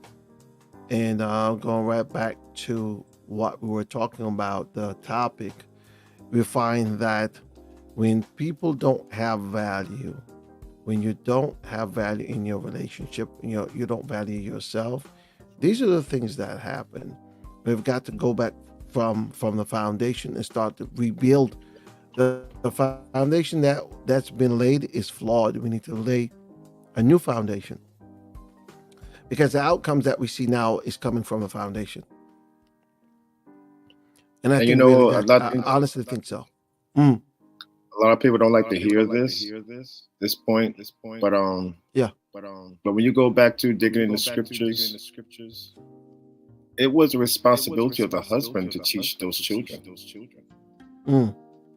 because he's teaching and instilling in them things that God has given him. And somewhere along the line we shifted all the responsibility to the schools, or we expect the mothers to do a lot of things. I know women are more naturally nurturing than men are, because that's just where they're built. Some things that we have to learn as men, that come naturally to women. But we need to get back to instilling in our children. This is our seed, pouring into them. Educating them the best as we can, and how to build themselves and find who they are in this life. Because we got a generation of people that don't know who they are, nor their worth. And then it goes back to not only their worth, but then if I have a low outlook of my worth, then I have a low outlook on life in general. We wonder, how can people have such a low value on life? It's like, doesn't mean anything. We got to. Many that are dealing with depression. They don't see themselves living past a certain age, so they have to do what they have to do. This is the mentality of many. I have to do what I have to do for the now, because I'm not guaranteed if I'm going to live to see the dreams that I aspire to. This is real talk amongst a lot of our youth and young adult. This is what they really believe. So this is explain some of the behaviors that we do see. I know that's not the topic, but just touching on that. Yeah, because we're not pouring into them, and that's why. I think that's really what it comes down to. We're not pouring into them, and so because we're not doing that, then that's the outcome. You know, that's the outcome. Well, we don't have any more comments. We don't have. I think we can probably wrap it up. If any last words, we I wonder what we should talk about next time. What do you think is a good topic for next time? 'Cause we hit on so many things, If I was to sum up from overall, we thought I would encourage everyone to love yourself. Begin to love yourself. It's okay to love yourself. Now I'm not saying make yourself as a guard now, and you of course to put God first, but love yourself and know or learn your worth. And we build on that, and that's not something we do overnight. It's a process. It's part of our process. As adults, learning to take time to get to know who we are. Mm-hmm. Our potentials, our desires, things that we aspire for in life. What is God putting in our heart to do? What is that thing, that's that I know God, that's divinely given to me, that no human's given this to me. Tapping into that. Because once we begin to tap into who we are, it helps us to begin to, number one, you see life differently. Mm-hmm. And then when it comes to those who are seeking a mate, it lets you know what type of mate you need in your life, and it'll help you avoid a lot of battles. Not saying that there won't ever be any battles, but it'll help you to avoid unnecessary battles. Right. We got to be on the same page. That's really what it is. We got to be on the same page going into marriage. We have to be on the same page. There's nothing that's off limits when it comes on to discussion. You have to discuss life. You have to discuss everything, so you understand that we're on the same page. And if you're not on the same page, then you might as well just kind of, if you don't intend to be, call it quits, because you're only gonna be going through hell when you get in. You see what I'm saying? So you might as well just let it go. Some people don't want to do that. They say, I've invested too much time into this relationship, so might as well go ahead and marry the person. No. If it ain't right, don't do it. And if you feel within your heart that God is saying no, don't do it. That's another problem. We know God is saying no, but we still we want God to endorse our sign our blank check. Endorse it and say, well, yeah, it's okay. No. So anyway. No, Matt, even though I know Paul. Anything? No, Matt, even though I know Paul. What'd you say, Derek? I'm sorry, I was getting a little delay. I'm saying, even though Paul says it's better to marry than to burn, he was encouraging to be as he was. But if you feel that you just couldn't contain to marry, but I would discourage you to marry just for a feeling. I mean, if it's to the point that, okay, you just can't, you just need to do it for that, and really seek the Lord and let the Lord guide you and on all of that, because He can lead and guide and keep us in different areas. Not saying it's always going to be easy, but I encourage you, anyone, if at all possible, do not marry for a feeling. Because what do you do when that feeling is gone? Because love is not particularly a feeling per se. Right. Though it makes you feel a certain way. That's a problem right there, because a lot of people think that love is a feeling. Right. Love is way more than a feeling. And the feeling part is the part that takes work. You can love someone and love them. Like I can hear some people say they love the person, but they're not in love with the person. They divorce because they're not in love with the person. But half the battle is having the love there. So if you love the person, again, let's go back to what is the definition of love? What is love? Now, you love the person, it doesn't matter how you feel because I'm not gonna always have that lovey-dovey feeling. That in love feeling, that's the part that takes work. You have to cultivate that because you're not gonna always like each other all the time. You're not gonna always feel lovey-dovey, bright sunshiny morning day. You're two different individuals. That's the two truth. different mindsets. You're gonna come together and you're gonna disagree. You're not gonna always, feel it. But then what do you do with that? Do you run the other way? You ready to divorce, or you stick to your commitment and you communicate and you work through, and you build, Work it out. Yeah.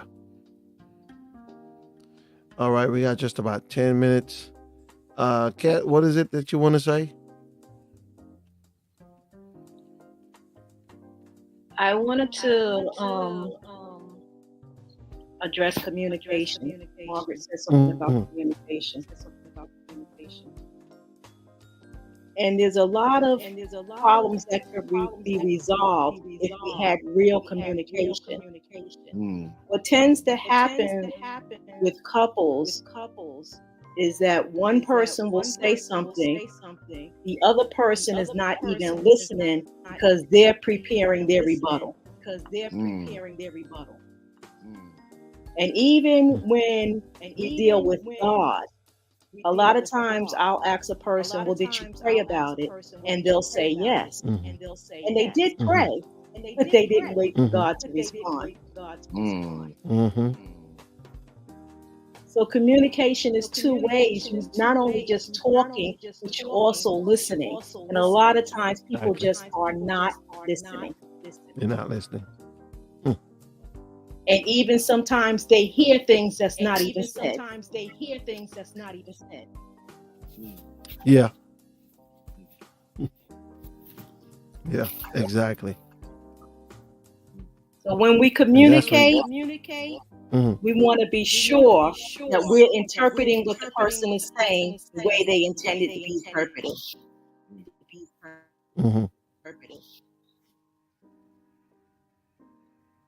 I got you.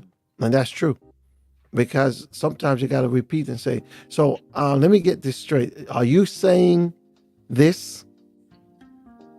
Right.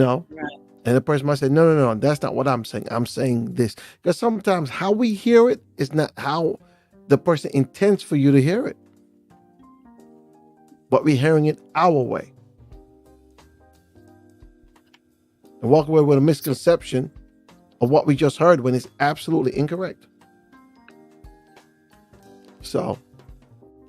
And like I said, also, there are people that allegedly hear things that's not even said because they're having a whole conversation in their mind. Right. So they walk away mad at you, feeling that you said this and that, and you never even said anything. For real. That's so true. For real, because they've already finished the conversation in their head or the way they thought it was going to go.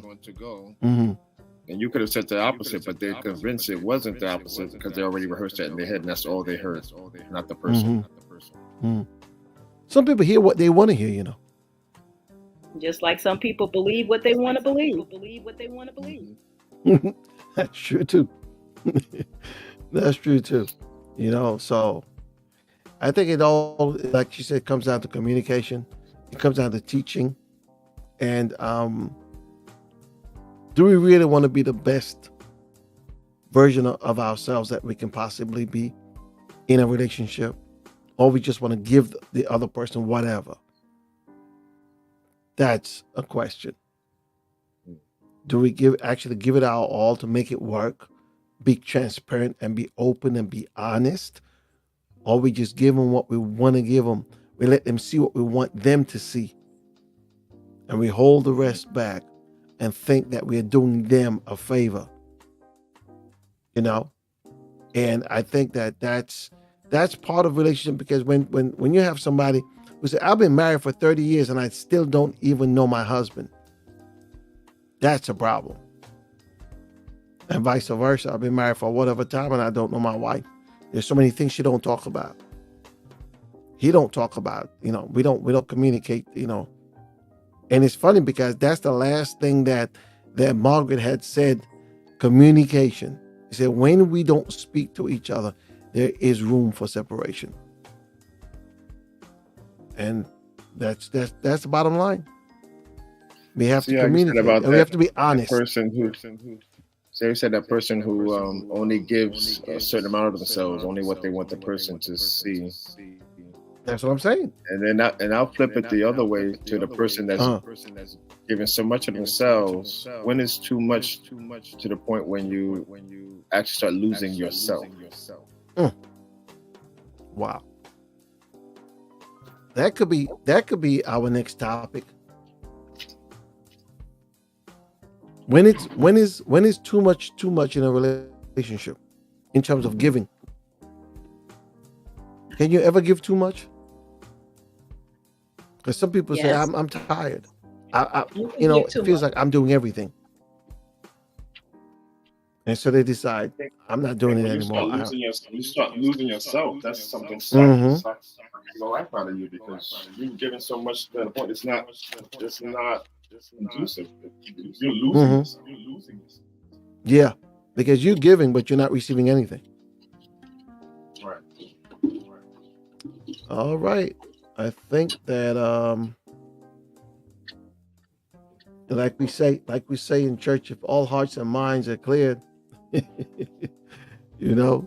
we can call it a night. I really appreciate you, Derek, and Cat Lady. I really appreciate you, both of you guys, being on this platform. We're gonna make it better, with the help of God. We're gonna try to get some more engaging topics that we can really talk about, and because we really need to talk. We really need to put this stuff out there, and people need to engage, and so many people have so many things on their minds, and so we're going to continue to do this. So like I said, we're going to come up with the next topic. I'm not sure what it is yet, so we'll narrow that one down. But I really appreciate your time and your efforts on this evening, and everybody else who joined in. We know that people are going to be joining in and watching the video after we're off the live. So thanks to everybody that comes after and watch. I would also say that you should share, like, and those of you on YouTube and even on Facebook, subscribe if you haven't subscribed. Come across and check us out. All right, and I guess we're gonna try to do this again on Saturday evening. This Saturday evening. If it's not Saturday, then it's gonna be Sunday. All right, everybody. We also want to hear from the viewers as well. So let those who feel so inclined, email, text your comments on the subject you want to hear. Everyone's point of view of the topic, and your input. Yeah, leave a comment. Let us know what you want to hear. What you want us to talk about, and that'll be good. That'll help us out in coming up with another topic for our live. All right. So yeah, please give us your thoughts. All right, Kat, you have any last words? We're going to give it to you, and then we're going to call it a night. I would just say, be accountable to yourself. Be willing to accept your mistakes, and be willing to put in the work so that you can grow. All right. And there you have it. Be accountable. Take account of yourself. Be willing to put in the work so that you can grow. That's the only way that you can grow, and that's the only way that your relationship is going to grow and get better. But it's work. I don't care how lovey-dovey you feel. It's work. You've got to work. If you don't work, it's going to fall apart. And I'm learning that every day, that relationships take a whole lot of work. All right, everybody. Well, we will try and be here again, God's willing, next week. All right. It's just about, almost 10 o'clock, 1 minute away from 10. So we are going to call it a night. God bless you guys. Once again, thank you for being with me. right here on the Love Factual. We talk everything, our relationship, the good, the bad, and the ugly. Okay, we're gonna post our next topic pretty soon, so look out for it and invite your friends and your families. All right, everybody, take care. God bless you guys, and we will see you later. Okay, we're gonna take you out with some we're gonna take you out with a little bit of music. All right, everybody, bye, take care, God bless you.